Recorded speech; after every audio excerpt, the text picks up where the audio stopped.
നാം പലപ്പോഴും സാമ്പത്തിക വിഷയങ്ങളിൽ പരാജയം സംഭവിക്കുമ്പോൾ എന്തുകൊണ്ടാണ് എൻ്റെ ജീവിതത്തിൽ ഇങ്ങനെ സംഭവിക്കുന്നതെന്ന് നമ്മോട് തന്നെ ചോദിക്കാറുണ്ട്. സാമ്പത്തിക വിഷയത്തെക്കുറിച്ച് സംസാരിക്കുന്നത്, സാമ്പത്തിക വിഷയത്തെക്കുറിച്ച് പ്രസംഗിക്കുന്നത് പാപമായി ചിന്തിക്കുന്ന ഒരു കൂട്ടം ആൾക്കാരെ ഇന്നും നമുക്ക് സമൂഹത്തിൽ കാണാൻ കഴിയും. എന്നാൽ ഇന്ന് പകലിൽ സാമ്പത്തികമായിട്ട് ഒരു അനുഗ്രഹത്തെ ആഗ്രഹിക്കുന്ന വ്യക്തിത്വങ്ങളോടാണ് ഞാൻ സംസാരിക്കാൻ ആഗ്രഹിക്കുന്നത്. പ്രോസ്പറായിട്ട് കർത്താവ് ഒരുവനെ എങ്ങനെ നടത്തും, അവനെ എങ്ങനെ നടത്താൻ ദൈവം ആഗ്രഹിക്കുന്നു എന്ന് നമ്മൾ ഇന്ന് പകലിൽ ചിന്തിക്കുവാൻ പോകുന്നു. അതിനാധാരമായിട്ട് ഒരു വാക്യം വായിച്ചു തുടങ്ങാൻ കർത്താവിൽ ഞാൻ ശരണപ്പെടുന്നു. ഫിലിപ്പിയ ലേഖനം 4-ാം അധ്യായം 19-ാമത്തെ വാക്യം. എൻ്റെ ദൈവമോ നിങ്ങളുടെ ബുദ്ധിമുട്ടൊക്കെയും മഹത്വത്തോടെ തൻ്റെ ധനത്തിനൊത്തവണ്ണം ക്രിസ്തുയേശുവിൽ പൂർണ്ണമായി തീർത്തു തരും. നിങ്ങളുടെ ബുദ്ധിമുട്ടൊക്കെയും മഹത്വത്തോടെ തൻ്റെ ധനത്തിന് ഒത്തവണ്ണം, ആ ഭാഗം ശ്രദ്ധിക്കുക, തൻ്റെ ധനത്തിന് ഒത്തവണ്ണം ക്രിസ്തുയേശുവിൽ പൂർണ്ണമായി തീർത്തു തരും. നാം ദൈവസന്നിധിയിൽ ഒരു സാമ്പത്തിക ആവശ്യത്തിന് വേണ്ടി പ്രാർത്ഥിക്കുമ്പോൾ, ഒരു സാമ്പത്തിക ആവശ്യവുമായിട്ട് കടന്നു ചെല്ലുമ്പോൾ ആരംഭത്തിൽ നാം അറിഞ്ഞിരിക്കേണ്ട ഒരു സത്യമുണ്ട്, നാം അറിഞ്ഞിരിക്കേണ്ട ഒരു കാര്യമുണ്ട്. നമ്മളുടെ സാമ്പത്തിക ആവശ്യം നാം അറിയുന്നത് പോലെ തന്നെ നമ്മുടെ ദൈവവും അറിയുന്നുണ്ട്.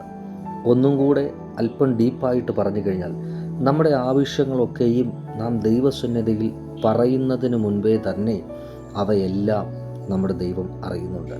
മത്തായിയുടെ സുവിശേഷം 6-ാം അധ്യായം 32-ാമത്തെ വാക്യത്തിൽ തിരുവചനം ഇങ്ങനെ നമ്മളോട് പറയുന്നു: ഈ വകയൊക്കെയും നിങ്ങൾക്ക് ആവശ്യമെന്ന് നിങ്ങളുടെ സ്വർഗസ്ഥ പിതാവ് അറിയുന്നു. 31-ാമത്തെ വാക്യം മുതൽ വായിച്ചു കഴിഞ്ഞാൽ അവിടെ ഇങ്ങനെ എഴുതിയിരിക്കുന്നു: ആകയാൽ നാം എന്തു തിന്നും, എന്തു കുടിക്കും, എന്തുടുക്കും എന്നിങ്ങനെ നിങ്ങൾ വിചാരപ്പെടരുത്. ഈ വകയൊക്കെയും ജാതികൾ അന്വേഷിക്കുന്നു. സ്വർഗസ്ഥനായ നിങ്ങളുടെ പിതാവ്, അല്ലെങ്കിൽ നിങ്ങളുടെ പിതാവിന് ഇതൊക്കെയും നിങ്ങൾക്ക് ആവശ്യമാണെന്ന് അറിയുന്നു. അപ്പോൾ അവിടെ വ്യക്തമായി പറയുന്നത്, നിങ്ങളുടെ ആവശ്യങ്ങളൊക്കെയും ദൈവം അറിയുന്നു.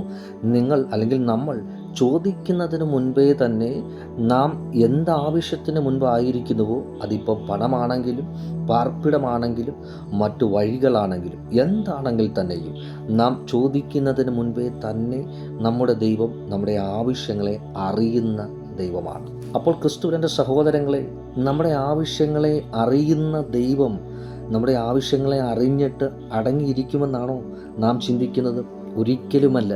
ഇതേ തിരുവചനം തന്നെ നമ്മളോട് പറയുന്നു: ദോഷികളാകുന്ന നിങ്ങൾ നിങ്ങളുടെ മക്കൾക്ക് നല്ല ദാനങ്ങളെ കൊടുക്കാൻ ആഗ്രഹിക്കുന്നുവെങ്കിൽ സ്വർഗസ്ഥനായ നമ്മുടെ പിതാവ് നമ്മൾക്ക് പരിശുദ്ധാത്മാവിനെ എത്രയധികം തരും. നമ്മളുടെ സാമ്പത്തിക ആവശ്യത്തെക്കാൾ ഉന്നതനായി നിൽക്കുന്ന, സകല ലോകത്തെക്കാളും വലിയവനായിട്ട് നിൽക്കുന്ന പരിശുദ്ധാത്മാവിനെ കൈമാറുവാൻ മടിക്കാത്ത ദൈവം, അതായത് പരിശുദ്ധാത്മാവിനെ നമ്മിലേക്ക് അയക്കാൻ മടിക്കാത്തവനായ ദൈവം, അവനോടുകൂടെ നമുക്ക് സകലതും നൽകാതെ ഇരിക്കുമോ? അപ്പോൾ വിശ്വസിക്കുക, വചനം നമ്മളോട് പറയുന്നു, നമ്മളുടെ ആവശ്യങ്ങൾ നാം പറയുന്നതിന് മുൻപേ തന്നെ അറിയുന്ന ഒരു ദൈവമുണ്ട്. നമ്മുടെ ആവശ്യങ്ങളെ അറിഞ്ഞ ദൈവം ഒരിക്കലും അടങ്ങിയിരിക്കുകയില്ല. അവൻ അത്ഭുതങ്ങളെ പ്രവർത്തിക്കാൻ ഇടയായിത്തീരും. രണ്ടാമത്തെ കാര്യം നാം മനസ്സിലാക്കേണ്ടത്, നമ്മുടെ സാമ്പത്തികത്തിൻ്റെ ഉറവിടം ദൈവമാണ് എന്നുള്ളതാണ്. ഒരു പക്ഷേ നല്ലൊരു ജോലി നമുക്കിപ്പോൾ ഉണ്ടായിരിക്കാം, നല്ലൊരു ബിസിനസ് ഉണ്ടായിരിക്കാം, നല്ലൊരു ശമ്പളം മന്ത്ലി നമുക്ക് ലഭിക്കുന്ന ഒരു വ്യക്തിയായിരിക്കാം നാം. എന്നാൽ ഈ എല്ലാ അനുഗ്രഹത്തിൻ്റെയും ഉറവിടം, നമ്മുടെ ജോലിയുടെ, നമ്മുടെ ബിസിനസ്സിൻ്റെ, നമ്മൾ മാസം വാങ്ങുന്ന ശമ്പളത്തിൻ്റെ, ഈ എല്ലാ അനുഗ്രഹത്തിൻ്റെയും ഉറവിടം സർവശക്തനായ ദൈവമാണെന്നുള്ള കാര്യം നാം ഒരിക്കലും മറന്നു പോകരുത്. നാം ഇപ്പോൾ സമ്പത്തുണ്ടാക്കുവാൻ വേണ്ടി ചെയ്യുന്ന ജോലി, ബിസിനസ്, അല്ലെങ്കിൽ അങ്ങനെയുള്ള പല കാര്യങ്ങൾ, സമ്പത്തിന് വേണ്ടി നാം സ്വീകരിക്കുന്ന വഴികൾ, അതെല്ലാം സമ്പത്തുണ്ടാക്കുവാൻ വേണ്ടിയുള്ള ഒരു മാർഗം മാത്രമാണ്. ഇതിൻ്റെ എല്ലാം ഉറവിടം സർവശക്തനായ ദൈവമാണെന്നുള്ള കാര്യം നാം മറന്നു പോകരുത്. ഉറവിടം എന്ന് പറഞ്ഞു കഴിഞ്ഞാൽ ഉത്ഭവം, ആരംഭം, തുടക്കം, അതെല്ലാം തുടങ്ങുന്നത്, അതെല്ലാം ഉടലെടുക്കുന്നത്, അതെല്ലാം നമ്മിലേക്ക് വന്നു ചേരുവാൻ കാരണമായി തീരുന്നത്, കാരണഭൂതനാകുന്നത് സർവശക്തനായ ദൈവം മാത്രമാണ്. ശ്രദ്ധിക്കുക, ആവർത്തന പുസ്തകം 8-ാം അധ്യായം 18-ാമത്തെ വാക്യത്തിൽ തിരുവചനം നമ്മളോട് പറയുന്നത് സമ്പത്തുണ്ടാക്കുവാൻ ശക്തി നൽകുന്നത് ദൈവമാണ്.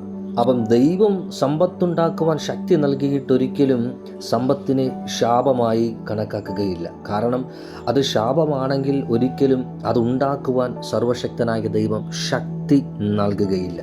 പക്ഷെ ഒരു കാര്യം മറന്നു പോകരുത്, എല്ലാവിധ അനുഗ്രഹങ്ങളും എല്ലാവിധ പ്രോസ്പിരിറ്റികളും നമ്മുടെ കരത്തിൽ ലഭിച്ചു കഴിയുമ്പോൾ അതിൻ്റെ എല്ലാം ഉറവിടമായ സർവശക്തനായ ദൈവത്തെ, അത് ദൈവം എല്ലാ സമയത്തും ആഗ്രഹിക്കുന്ന ഒരു കാര്യമാണ്. ഉറവിടമായ ദൈവത്തെ മറക്കാതെ ഇരിക്കുക. അടുത്ത ഭാഗം ശ്രദ്ധിക്കുക. ദൈവം അടഞ്ഞ വാതിലുകളെ തുറക്കാൻ കഴിവുള്ളവനാണ്. മനുഷ്യന് കഴിയാത്ത കാര്യങ്ങളെ ചെയ്യാൻ കഴിയുന്നത് കൊണ്ടാണ് നാം അവനെ സർവശക്തനായ ദൈവം എന്ന് വിളിക്കുന്നത്. 2 കൊരിന്ത്യർ ലേഖനം 9-ാം അധ്യായം 8-ാമത്തെ വാക്യത്തിൽ തിരുവചനം ഇങ്ങനെ നമ്മളോട് പറയുന്നു: നിങ്ങൾ സകലത്തിലും എപ്പോഴും പൂർണ്ണ തൃപ്തിയുള്ളവരായി സകല സൽപ്രവൃത്തിയിലും പെരുകി വരുമാറ് നിങ്ങളിൽ സകല കൃപയും പെരുക്കുവാൻ ദൈവം ശക്തൻ ആകുന്നു. അപ്പോൾ ഈ വചനം ശ്രദ്ധിച്ചാൽ ഒരു കാര്യം മനസ്സിലാകും, നാം എല്ലാത്തിലും തൃപ്തരായിരിക്കണമെന്ന് സർവശക്തനായ ദൈവം ആഗ്രഹിക്കുന്നു. അപ്പോൾ സാമ്പത്തിക കാര്യത്തിൽ നാം തൃപ്തരാകണമെങ്കിൽ വഴികൾ തുറക്കപ്പെടണം, വാതിലുകൾ തുറക്കപ്പെടണം, അവസരങ്ങൾ നമുക്ക് മുമ്പിൽ വെളിപ്പെട്ടു വരണം. അപ്പോൾ അതൊക്കെ അടയപ്പെട്ടിരിക്കുകയാണെങ്കിൽ ഈ വചന സന്ദേശം കേൾക്കുമ്പോൾ ക്രിസ്തുവിൻ്റെ സഹോദരങ്ങളെ വിശ്വസിക്കുക, അടഞ്ഞത് തുറക്കുവാൻ, നമ്മെ സകലത്തിലും സംതൃപ്തരാക്കുവാൻ പുതിയ വഴികൾ, പുതിയ അവസരങ്ങൾ, പുതിയ ജോലികൾ നമുക്ക് വേണ്ടി തുറപ്പാൻ കഴിയുന്ന സർവശക്തനായ ഒരു ദൈവത്തെയാണ് നാം ആരാധിക്കുന്നത്. ഇനി ഈ അനുഗ്രഹത്തെ നമുക്ക് മുൻപിൽ, അല്ലെങ്കിൽ അനുഗ്രഹത്തിൻ്റെ വാതിലുകളെ നമുക്ക് മുൻപിൽ, അവസരങ്ങളുടെ വാതിലുകളെ നമുക്ക് മുമ്പിൽ തുറക്കണമെങ്കിൽ നാം എന്തു ചെയ്യണം? തിരുവചനം പറയുന്നു, വിശ്വാസത്തോടുകൂടെ നാം പ്രാർത്ഥിക്കണം.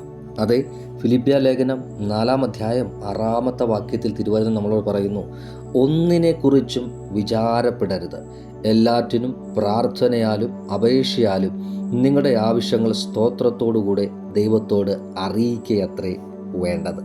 അതേ, വചനം വ്യക്തമായി നമ്മളോട് വിളിച്ചു പറയുന്നു, ഭയത്തോടു കൂടെയുള്ള പ്രാർത്ഥനയല്ല, മറിച്ച് വിശ്വാസത്തോടു കൂടെയുള്ള പ്രാർത്ഥന. സംശയത്തോടു കൂടെയുള്ള പ്രാർത്ഥനയല്ല, മറിച്ച് വിശ്വാസത്തോടു കൂടെയുള്ള പ്രാർത്ഥന. വിശ്വാസത്താൽ മാത്രമേ നമുക്ക് ദൈവത്തെ പ്രസാദിപ്പിക്കുവാൻ കഴിയത്തുള്ളൂ. അതിൽ മാത്രമേ ദൈവകരം നമുക്ക് വേണ്ടി ചലിക്കുകയുള്ളൂ. അപ്പോൾ ഒരു സാമ്പത്തിക ഓപ്പണിങ്ങിന് വേണ്ടി, ഒരു സാമ്പത്തിക വാതിലിന് വേണ്ടി പ്രാർത്ഥനയോടെ കാത്തിരിക്കുന്ന വ്യക്തിത്വങ്ങളെ ഈ ദിവസങ്ങളിൽ സംശയിക്കാതെ നിങ്ങളുടെ പ്രാർത്ഥനകളിൽ സ്ഥിരത കാണിക്കുക. നിശ്ചയമായിട്ടും വിശ്വാസത്തോടുകൂടെയുള്ള പ്രാർത്ഥനയ്ക്ക് സ്വർഗം മറുപടികളെ കൈമാറുവാനിടയായിത്തീരും. അവസാനമായി ഒരു കാര്യം കൂടി ഓർമ്മപ്പെടുത്തി വചന സന്ദേശത്തെ ഞാൻ അവസാനിപ്പിക്കാൻ ആഗ്രഹിക്കുകയാണ്. ദൈവം നമുക്ക് മുമ്പിൽ തുറക്കുന്ന സാമ്പത്തിക അനുഗ്രഹങ്ങളും, ദൈവം നമുക്ക് മുമ്പിൽ തുറക്കുന്ന വഴികളും വാതിലുകളും എന്നേക്കുമായി നമ്മുടെ മുൻപിൽ, നമ്മുടെ കരങ്ങളിൽ സ്ഥിരമായിട്ടുണ്ടായിരിക്കണമെങ്കിൽ നാം ശ്രദ്ധിക്കേണ്ട ഏറ്റവും പരമപ്രധാനമായ ഒരു കാര്യമുണ്ട്. ദൈവം നമുക്ക് നൽകുന്ന അനുഗ്രഹങ്ങൾ നാം ഉത്തരവാദിത്വത്തോടുകൂടെ ഉപയോഗിക്കണം.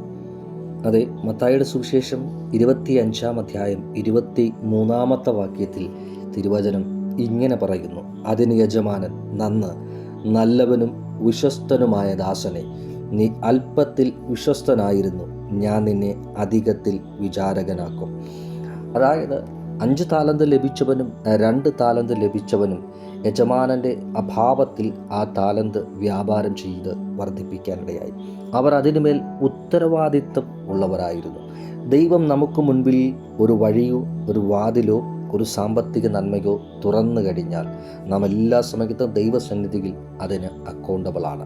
അതേ, ദൈവസന്നിധിയിൽ നാം ആ സാമ്പത്തിക വഴിക്ക് മുൻപിൽ, ആ ജോലിയുടെ മുമ്പിൽ, ആ വാതിലിന് മുമ്പിൽ വിശ്വസ്തരായിട്ട് നിലനിന്ന് കഴിഞ്ഞാൽ അധികത്തിൽ നമ്മെ വിചാരകനാക്കുന്ന ഒരു ദൈവത്തെയാണ് നാം ആരാധിക്കുന്നത്. ഒന്നുകൂടെ ചേർന്ന് പറയാം, സമ്പത്തുണ്ടാക്കുവാൻ ശക്തി നൽകുന്നത് ദൈവമായതുകൊണ്ട് അത് ശാപമായി വിചാരിക്കാതെ അത് ദൈവം കൈമാറുമ്പോൾ വിശ്വസ്തയോടുകൂടെ ഉപയോഗിക്കുക. അതിനായിട്ട് സ്വർഗം നമ്മളെ സഹായിക്കുമാറാകട്ടെ. ഒരു വാക്കിൽ ഇന്ന് പ്രഭാതകാലം നിങ്ങൾക്ക് വേണ്ടി പ്രാർത്ഥിപ്പാൻ ക്രിസ്തുവിൽ ഞാൻ ആഗ്രഹിക്കുകയാണ്. ഞങ്ങളുടെ സ്വർഗീയ നല്ല പിതാവേ, ഇന്ന് പ്രഭാതകാലം സാമ്പത്തിക വിഷയത്തെക്കുറിച്ച് ഒരു ചെറിയ സന്ദേശത്തെ ഞങ്ങൾ കേൾക്കാനിടയായി. വചനം ഞങ്ങളോട് പറയുന്നു, സമ്പത്തുണ്ടാക്കുവാൻ ശക്തി നൽകുന്നത് അങ്ങാണ്. അങ്ങിൽ വിശ്വസിച്ചു കഴിഞ്ഞാൽ നിശ്ചയമായിട്ടും പുതിയ വാതിലുകളും വഴികളും അവസരങ്ങളും ഞങ്ങൾക്ക് വേണ്ടി അങ്ങ് തുറക്കാനിടയായിത്തീരും. ഈ പ്രഭാതകാലം വിശ്വസിക്കുന്ന കർത്താവെ, അങ്ങ് ഞങ്ങൾക്ക് വേണ്ടി പുതിയത് തുറക്കുന്ന ദൈവമാണ്.